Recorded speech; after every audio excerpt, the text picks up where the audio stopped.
Merci de nous rester fidèles. 20h sur la télévision Futur Média. Bonsoir à toutes et à tous. Bienvenue à cette principale édition. Les titres, c'est tout de suite. Affaire Barthélémy Dias. L'Assemblée nationale se penche demain sur l'examen de la levée de son immunité parlementaire. Déclaration de Moustapha Niasse, président de l'institution.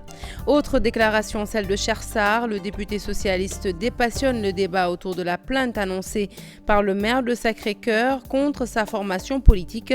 Selon Chersar, les allégations de Barthélémy Dias n'importent pas au Parti socialiste. Le député réitère la volonté du PS de cheminer avec Benno Bokk Yakaar en vue des prochaines législatives. Bamba Fall face aux enquêteurs de la division des investigations criminelles ce mercredi. Le maire de la Médina sera auditionné dans le cadre de l'enquête portant sur les attaques perpétrées contre des responsables socialistes. C'était lors de la réunion du comité directeur qui remonte au 5 mars dernier. Noto Djobas contre l'installation de carrières d'extraction de latérite.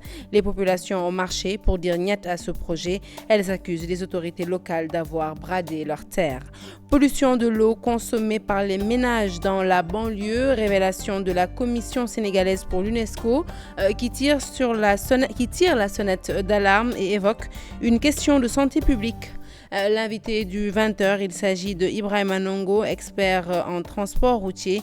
Il est interrogé par Antoine Diouf, une interview que vous pourrez suivre tout de suite après ce journal. Voilà pour les titres, le développement, c'est tout de suite.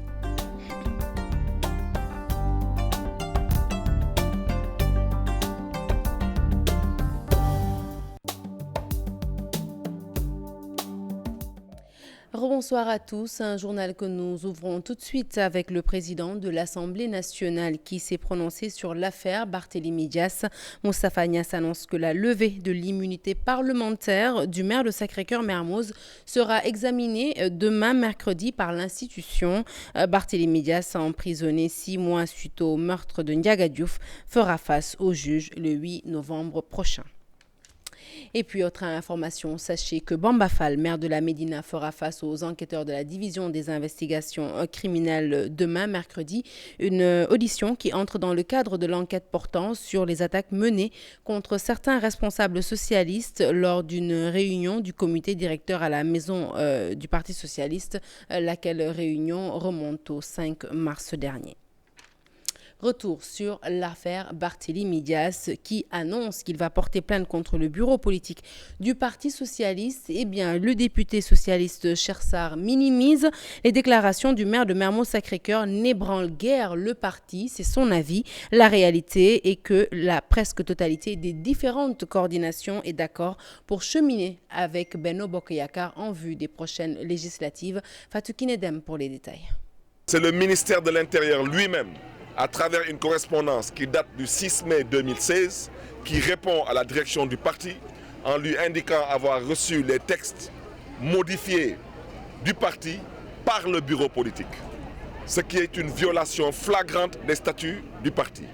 La plainte sera déposée normalement mardi. On attend le retour de Maître Aïssata Tall Sall. Du verbiage, des déclarations sans fondement, le député maire Chersar dégage en touche les propos de Barthélémy Dias. Je suis tenté donc d'éclater de rire, dans ce sens que je me demande d'abord quelle sera la valeur juridique donc de cette plainte et à quel titre Barthélémy va le faire. Peut-être à titre de militant simple, parce que Barthélémy n'a aucune responsabilité dans les instances de base de notre parti. Selon le maire de Mermoz-Sacré-Cœur, il n'y a pas eu d'assemblée générale pour décider si oui ou non le Parti socialiste va rester dans Benno Bokk Yakaar. Sur 27 200 membres, vous avez presque 12 000 personnes qui n'ont même pas été consultées.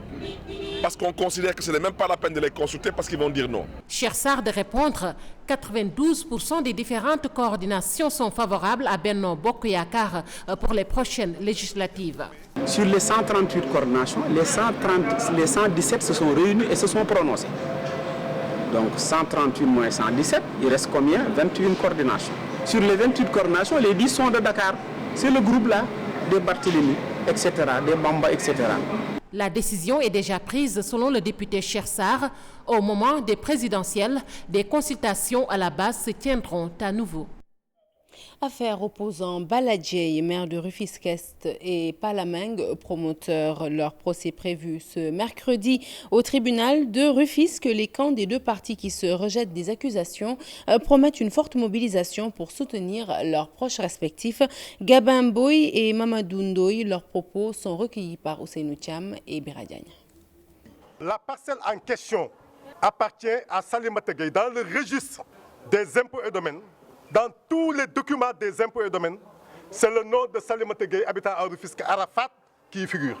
Pourquoi le receveur a fait une attestation à un Salimata Gueye habitant à Dakar qui ne figure pas sur les registres, je ne sais pas.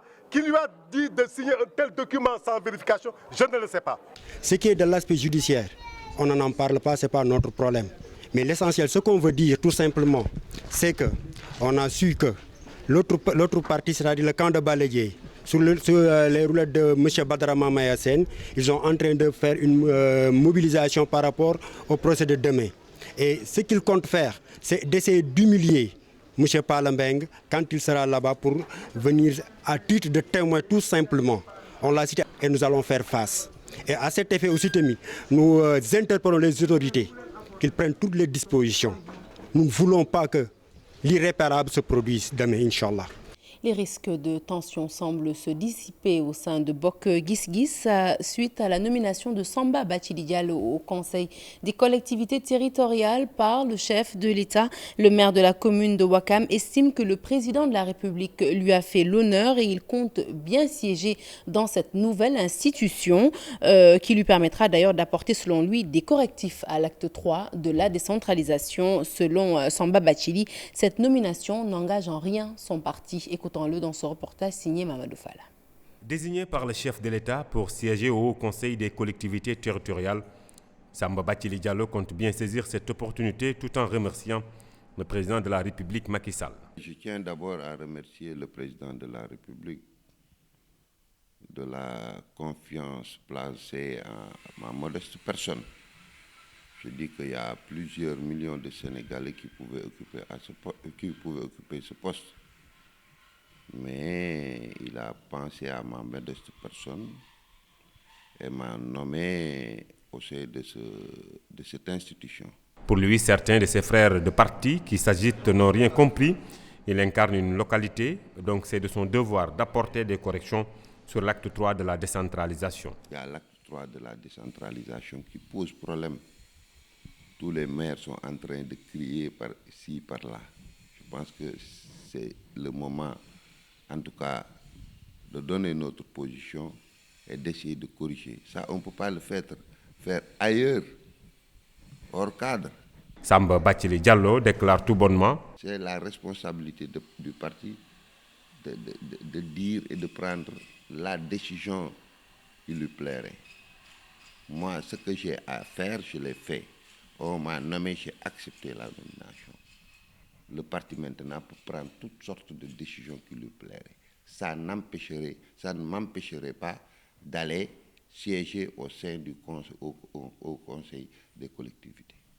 Selon certaines personnalités de Bok Gis, il n'y a point de divergence puisque l'intéressé a répondu à toutes les inquiétudes des membres du parti. Ce qui intéressait la formation de Pape Diop était de faire savoir à l'opinion que le parti n'est ni demandeur ni preneur. Cependant, une réunion est prévue le jeudi 31 octobre et Samba Bathily compte bien y prendre part. Division au sein du parti présidentiel en France, l'installation du comité APR dans l'Essonne a remis au goût du jour des divergences entre militants.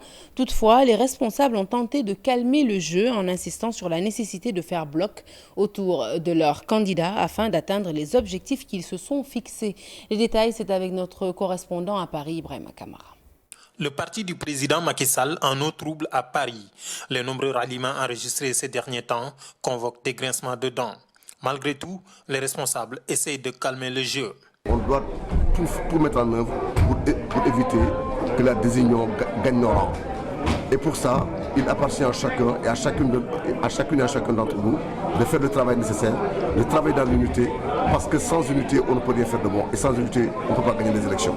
C'est vrai qu'en ce moment, il y a des remous Parce que bon voilà, un parti qui est au pouvoir, qui s'agrandit, qui se massifie, c'est normal qu'il y a des gens qui viennent avec des ambitions démesurées. Mais on les appellera à savoir raison garder, parce que la devise même de l'APR, c'est la dignité, c'est le travail, c'est l'unité. C'est dans l'Essonne, lors de l'installation du comité du dit département, que les anciens du parti ont aussi rappelé les troupes à l'essentiel. Sur le plan bilan du président Macky Sall, donc, nous sommes convaincus qu'à ce stade de son mandat, nous sommes confiants et nous savons que les Sénégalais n'auront aucun problème et n'hésiteront pas à choisir son bulletin demain, quel que soit le candidat.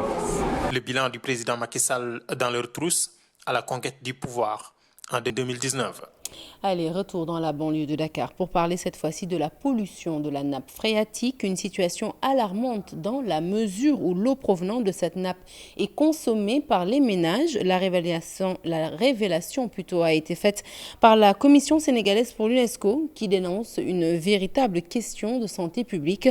Pour éviter sa consommation, les responsables de cette commission ont d'ailleurs organisé un atelier de sensibilisation destiné aux populations.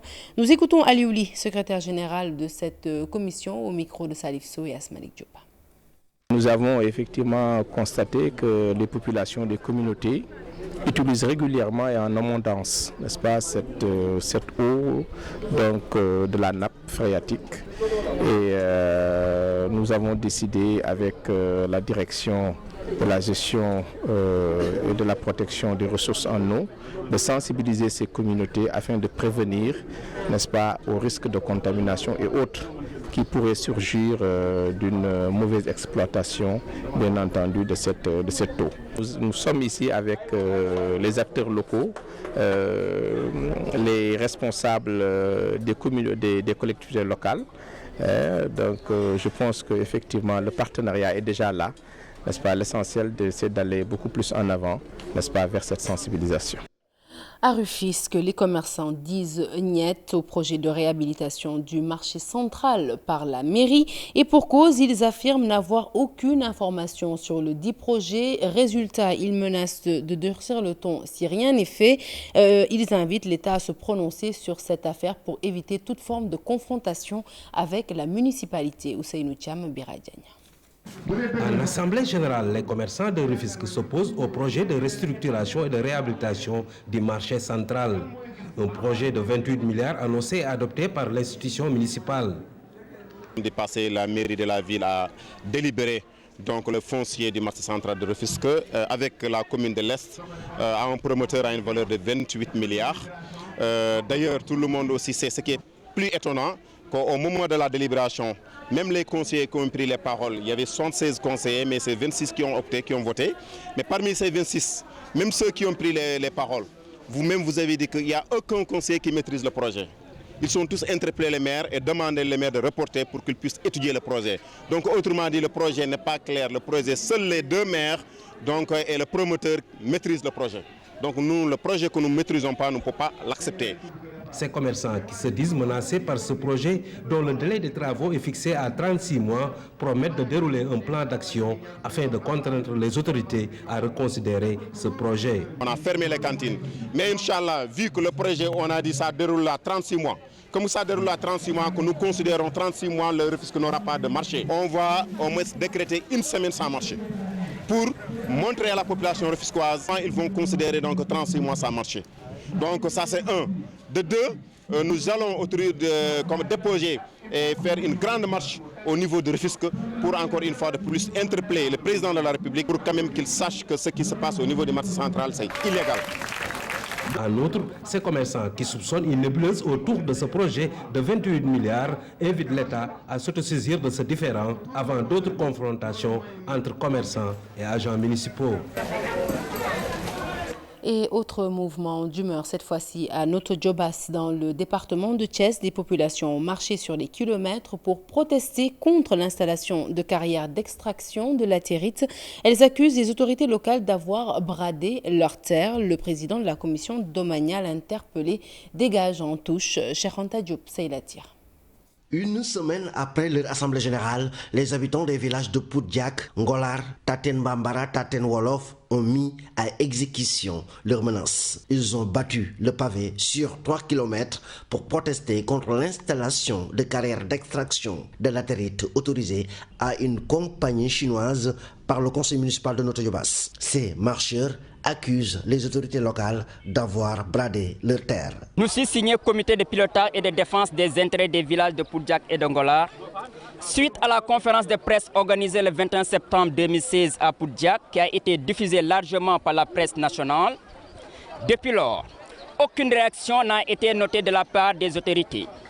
Cependant, la seule sortie du président de la commission domaniale a été démentie parce que ne renfermant que des propos erronés. Jusque-là, aucun cultivateur n'a été indemnisé. Les populations des villages d'Ongolar pour Diak ne réclament rien d'autre que la transparence prônée par le maire de la localité. Elles voudraient connaître la vérité sur les conditions d'octroi des carrières. Le comité exige des retombées sur la carrière publique et sa délimitation. Par contre, ce dit comité s'oppose catégoriquement à la délibération et à l'exploitation de nos champs en carrière privée, fameux projet dont rêve Alinsar, ministre du Commerce, maire de la commune de Notto-Diobass. Mais on note une gestion nébuleuse, frauduleuse, antidémocratique, voire même non orthodoxe du maire Alinsar et de son staff.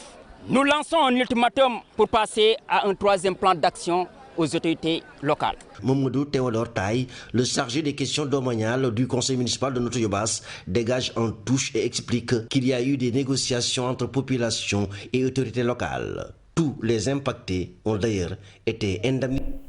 Litige foncier dans la commune de Medina Wandifa en cause des hectares de terre appartenant à des particuliers que la mairie se serait permise de vendre à leur insu. Les concernés demandent aux autorités d'intervenir. Le maire Malang Fati n'a pas répondu aux accusations portées sur sa personne. Bakary Conté pour les détails. Le torchon brûle dans la commune de Medina Wandifa entre le maire Malang Fati et des propriétaires de terre. S'il veut un lotissement normal, il doit discuter avec les propriétaires de terre. Nous ne sommes pas d'accord avec les dimensions 20 sur 25 et les frais de bornage 75 000. Nous vivons de l'agriculture. Il n'a qu'à laisser nos champs. Il s'est levé un bon jour pour faire le lotissement sans discuter avec les gens. Il vend des terres et la commune n'y bénéficie rien. Il n'a qu'à arrêter la vente des parcelles. Nous sommes prêts à mettre notre vie. Dans les quartiers de Sankalankunda 2 et Touba LH 2, des bornes ont été installées, même dans les chambres. Ils sont venus implanter des bornes ici. Moi, mon mari se débrouille. Il n'a qu'un vélo et il vend du pain bourama. Il s'est débrouillé jusqu'à construire un bâtiment en dur et à creuser un puits. Tout le monde sait qu'ici à Medina Wandifa, creuser un puits, il faut 600 000 ou 700 000 francs CFA. Nous allons tout perdre. Plus de 30 maisons seront détruites dans notre quartier. Nous sommes très inquiets. Interpellé sur la question, le maire Malang Fati ne compte pas répondre, mais prépare une rencontre avec d'autres propriétaires de terre dès le mardi. Les populations demandent au préfet de Bounkiling de réagir le plus rapidement possible pour éviter le pire. Et puis à Ganjoul également, une histoire de bradage de terre oppose la municipalité aux populations, des populations qui ont marché la semaine dernière. Aujourd'hui, c'est le maire qui brise le silence suite aux accusations portées contre sa personne. Selon Aruna Sow, la délibération s'est faite après approbation de 42 conseillers sur les 46 que compte le conseil municipal. Par conséquent, il précise que les décisions prises en conseil sont irrévocables et que les travaux vont bel et bien se poursuivre. Je vous propose de l'écouter, d'écouter plutôt son conseiller Ousmane Gueye au micro de Seynou Diop et Abusek. Nous sommes pour la paix. Nous sommes là pour toutes les populations. Toutes personnes qui habitent dans le territoire de la commune et qui veulent avoir un terrain peuvent déposer un dossier. C'est possible. Mais je crois que c'est un problème politique. Comme l'a dit le maire, il y a des gens qui sont là, qui veulent utiliser les populations pour faire de l'agitation. Mais on les connaît. Ça n'empêche pas le maire de travailler. Lors de la délibération, personne n'a dit que le site que vous délibérez se trouve dans le Djibin Kandion. Donc pourquoi aujourd'hui attendre? C'est un problème politique. C'est un problème politique, c'est de l'agitation politique. Mais personne n'a dit que le site se trouve à Ndiben-Gagnon. C'est un problème politique, c'est de l'agitation politique. Mais on va gérer ça. L'équipe municipale va continuer. Va continuer les travaux. Il faut continuer le lotissement. Allez, parlons de tout à fait autre chose à présent. Bientôt, un code de déontologie générale pour améliorer le fonctionnement de l'administration. Selon le ministre de la fonction publique qui l'a annoncé, eh bien, ce projet de loi vise à moderniser le service public et ne constitue en aucun cas un corset d'obligations de nature à émousser l'ardeur des fonctionnaires. Viviane Bampassi compte toutefois sur le soutien des syndicats afin d'obtenir les résultats escomptés. Ce projet de loi qui sera soumis fin novembre au chef de l'État a fait l'objet d'un atelier de partage. Maïmouna Ndiaye y a assisté, compte rendu. Les agents de l'État réunis dans une salle, leur tutelle en face, un petit exercice soumis. Il consiste à définir un plan de modernisation de la fonction publique. L'élaboration de ce code, nous avons voulu en faire un exercice participatif, inclusif, parce que nous sommes conscients que nous parlons, en parlant de déontologie, nous parlons de valeurs, de principes, et qui guident la marche de l'administration, qui doivent être portés par l'ensemble des agents publics.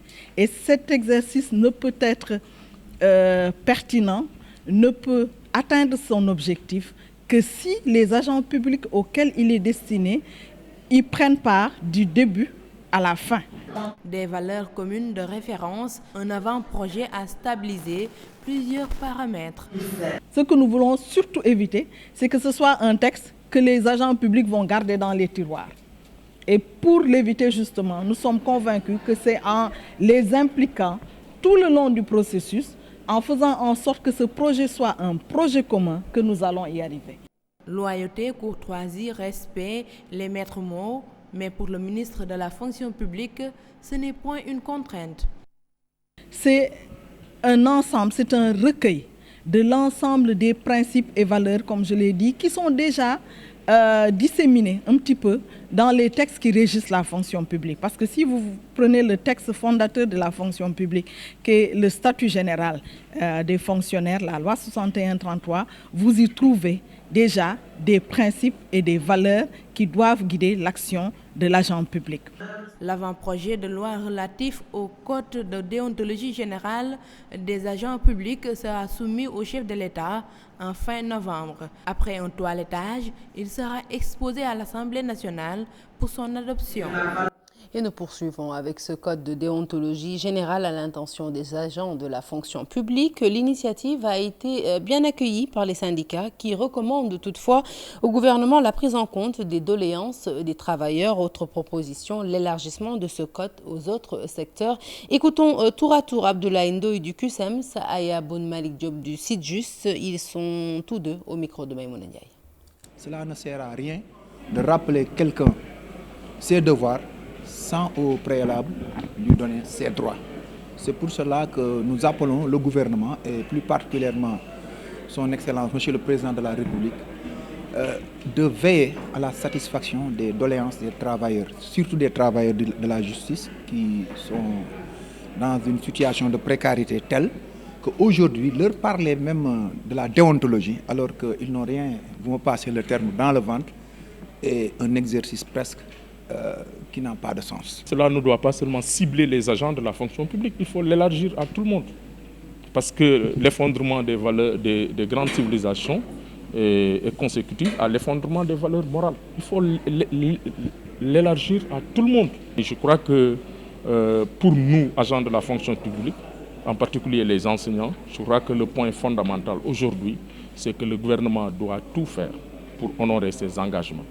L'immigration clandestine, un fléau à combattre. Les mots sont du chef de l'État Macky Sall qui a présidé ce mardi la conférence internationale sur migration, gouvernance et développement en Afrique de l'Ouest. Le chef de l'État a profité de l'occasion pour convaincre les jeunes Sénégalais et les jeunes Africains à rester dans leur pays et sur le continent. Le compte rendu, c'est avec Fatou Bintou Conté et Léa Niafouna. À la recherche du mieux-être, les jeunes Africains quittent le continent pour l'Occident. Ce flux migratoire prend des proportions inquiétantes avec les réseaux de migration clandestine. Et à vrai dire, le phénomène n'est pas nouveau, on l'a dit, puisque depuis toujours, l'homme est allé à la découverte de son voisinage et de contrées plus lointaines au gré des circonstances. Ce qui est nouveau, c'est l'ampleur du phénomène et la complexité des problèmes qui lui sont connexes, notamment les réseaux de migration clandestine, la criminalité transfrontalière, les trafics de tout genre et malheureusement les pertes en vies humaines par milliers. Pour faire face à cette vague migratoire, le chef de l'État Macky Sall estime qu'une revitalisation économique des zones de départ s'impose. Travaillons ensemble sur des solutions durables aux flux migratoires massifs. Cela doit passer aussi par l'éducation, la formation qualifiante au métier et surtout la revitalisation économique des zones de départ des migrants. Alors là, cela incombe aux États et au gouvernement. Il nous appartient de créer les conditions du développement dans nos zones périphériques et dans nos zones déshéritées.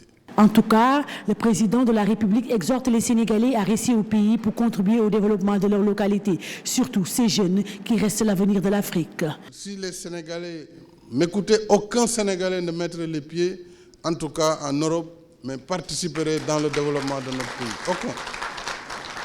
On travaillerait à créer les conditions du développement de notre pays. Et c'est à nous de développer nos pays. Donc nous avons besoin de garder la jeunesse africaine en Afrique. Tout le monde dit l'Afrique c'est l'avenir, mais donc construisons cet avenir avec les Africains. En Afrique de l'Ouest, les dynamiques migratoires sont plus intra-régionales, avec la Côte d'Ivoire qui accueille plus de 2 millions d'Africains originaires des pays de la CEDEAO. Site industriel de Diamniadio, le directeur général de l'agence d'aménagement et de promotion des sites industriels, l'APROSI, a rendu visite aux entreprises implantées sur place. Occasion pour relever les problèmes du site et décliner les attentes par rapport au futur parc industriel international de Diamniadio. Sa visite était en présence de Cheikh Hassan Affal et Tierno Laurent Mendy. Faire du Sénégal un hub industriel ouvert à l'international, promouvoir la destination Sénégal auprès des investisseurs, lutter contre le chômage des jeunes, des points fondamentaux du plan Sénégal émergent auquel s'attache l'agence d'aménagement et de promotion des sites industriels du Sénégal. Que nous avons comme préoccupation, c'est-à-dire c'est de rendre en tout cas cet espace vivable, non seulement pour les entreprises, mais pour les Sénégalais et les jeunes qui veulent travailler. Ce que je peux dire tout simplement, c'est que depuis cette année, il y a eu de la progression que nous avons voulu, coûte que coûte, pour ce lieu, pour faire suite à la demande du chef de l'État de créer de l'emploi dans ces lieux-là. 23 000 emplois sont prévus, dont 13 000 directs et 8 000 indirects. Le parc industriel international de Diamniadio, qui abrite en son sein diverses industries, telles que l'imprimerie Future Industrie et Mina Distribution, jouent un rôle important dans l'émergence du pays. Les centrales qui sont en train d'être inaugurées, si on l'accompagne d'un réseau de distribution qui n'est pas cher, la facture d'électricité coûtera moins cher. Et c'est pour le soulagement des populations. Le Sénégal a besoin d'un outil de travail qui fait de sorte que tout citoyen s'y retrouve. Et Future Industrie veut être cette vitrine de l'imprimerie moderne en Afrique.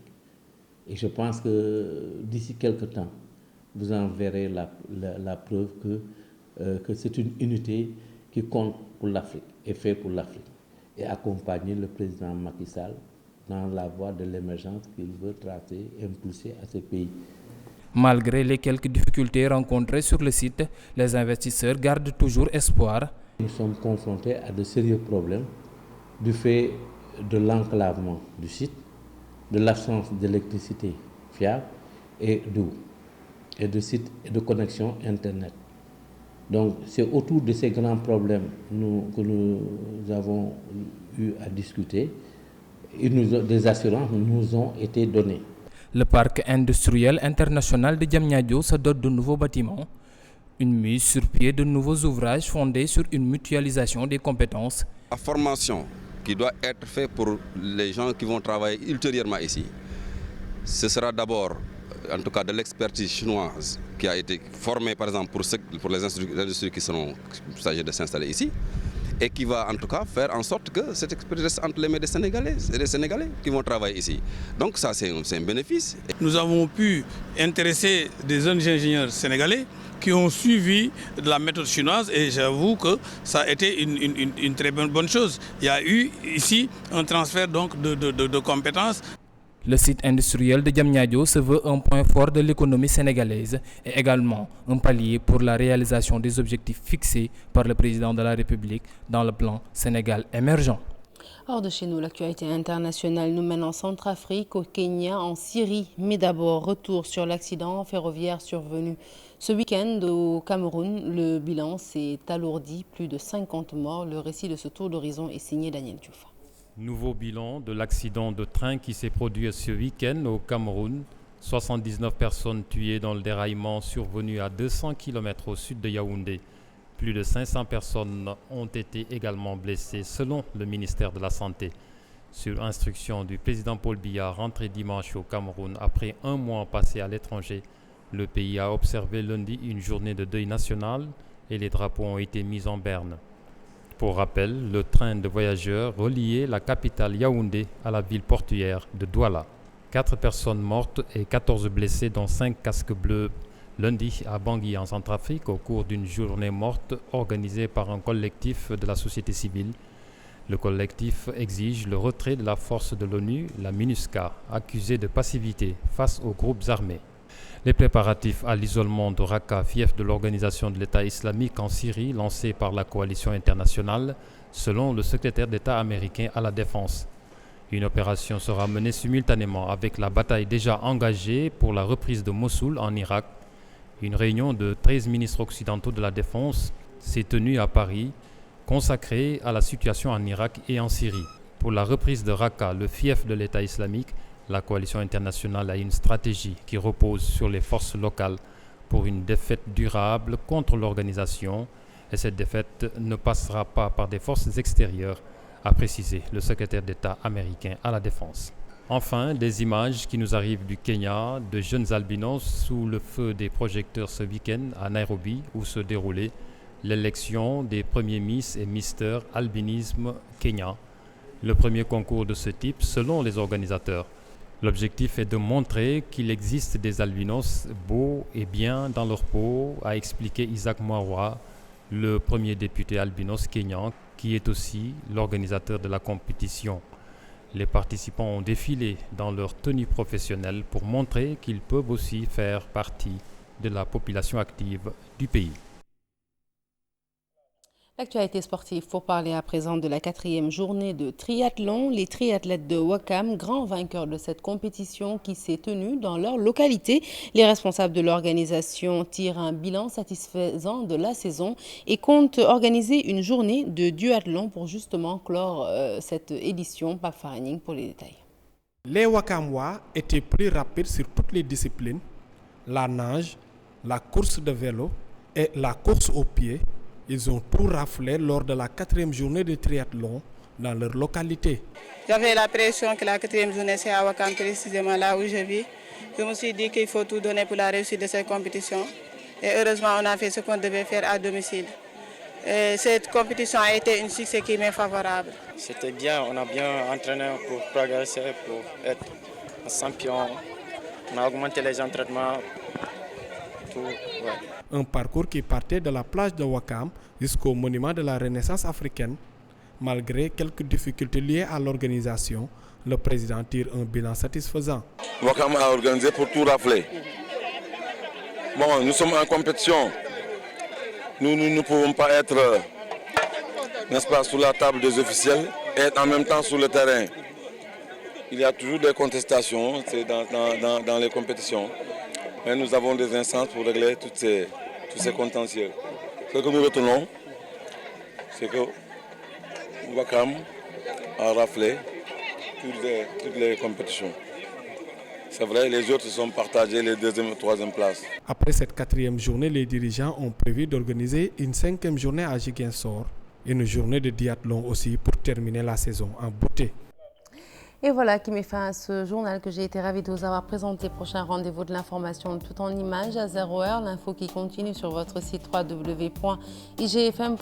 Tout de suite, la suite des programmes, c'est avec Chérif Diop dans Permanence. Bonsoir Chérif. Bonsoir Sarah Cissé, merci beaucoup pour toutes ces informations. Dans un instant, Antoine Diouf nous attend pour parler de transport routier avec l'expert Ibrahima Nongo.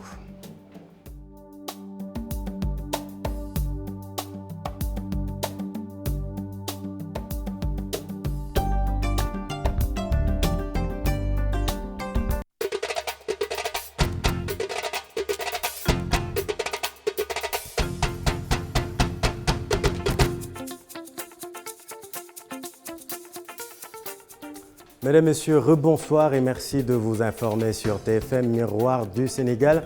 Place maintenant à l'invité du 20h avec l'autoroute à péage qui se prolonge jusqu'à Sindia, dans le département de Mbour et de la région de Thiès. L'inauguration du tronçon Diamniadio-Sindia a eu hier en présence du chef de l'État Macky Sall. Alors, l'autoroute à péage, c'est bien, mais c'est un peu cher quand même. C'est un peu le cri du cœur d'une certaine population. Antoine Diouf, bonsoir, vous êtes avec l'expert en transport routier, Ibrahima Nongo. Chérif Cheikh Ahmed Tidiane Diop, bonsoir. Mesdames, Messieurs, bonsoir. Nous recevons l'expert en transport routier,